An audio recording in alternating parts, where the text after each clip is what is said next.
Stvar je uvijek dobro ponoviti, pa vi nam recite što je to ekumenizam, ali imate jedan zanimljiv način. Da, to je način na koji je Bog meni dao jednu spoznaju o ekumenizmu. Dobili smo jednoga psa koji treba biti čuvar, međutim, on da bi se prilagodio, dobio je svoju dekicu da se udomači kod nas, međutim je on tu dekicu rastrgao. I skupljajući te komadičke koji su bili u blatu i bilo mi nekako žao baciti to. I onda sam nazvala prijateljicu iz Evanđelske Pentekosne crkve koje šivaju deke iz različitih komadičaka tkanina, da li bi joj pasala ta tkanina s obzirom da je bila crvene boje. Bilo mi je to zanimljivo. Ona kaže, o da, to nam uvijek jako, crvena boja nam je uvijek jako važna. I perući, kad sam sušila te komadičke, odjedanput mi je došla ova spoznaja. Dakle, da je ekumenizam kao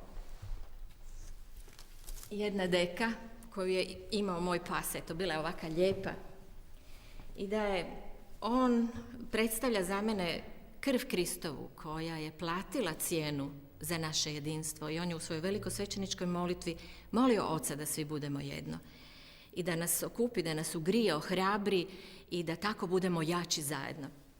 No međutim, kao i moj pas, nažalost, kroz povijest mi smo rastrgali to jedinstvo i evo što je ostalo od te dekice koja nas treba okupljati.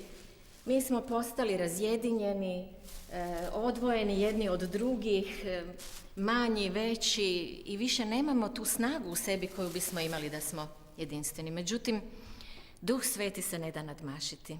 I baš kao i ove žene koje nešto novo rade iz nečega što je potpuno neupotrebljivo, on će iz svega što mi njemu otvorimo, damo na raspolaganje, stvoriti novo jedinstvo koje će nas okupiti u različitosti u kojoj se Duh Sveti ne da nadmašiti, a to je upravo to, jedinstvo u različitosti. Hvala vam na ovom razgovoru i želim vam puno uspjeha u vašem daljnjem ekumenskom radu.